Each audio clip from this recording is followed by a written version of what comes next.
আসসালামু আলাইকুম। দূরে বা কাছে যে যেখান থেকে আমার ভিডিওটি দেখছেন, আশা করছি সবাই অনেক ভালো আছেন, সুস্থ আছেন। তো আজকে আমি আপনাদের সাথে আমার এই ডাইনিং টেবিল শেয়ার করতে যাচ্ছি।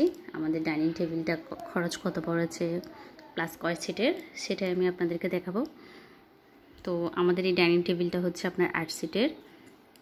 আর এই 8 সিটের ডাইনিং টেবিল আপনার মেক করতে যে খরচটা পড়েছে সেটা জানাবো।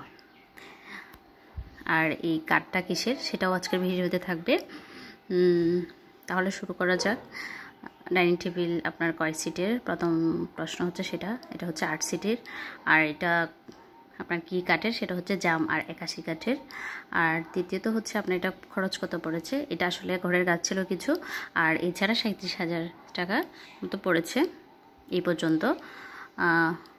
তো আপনারা যদি এটা নিতে চান, মানে এরকম বানাতে চান, তাহলে এর কাছাকাছি হবে, একটু বেশি বা কম এভাবেই হবে। আর জায়গা ভেদে হয়তো কম বেশি হতে পারে। তো সবাই ভালো থাকবেন, সুস্থ থাকবেন। আসসালামু আলাইকুম।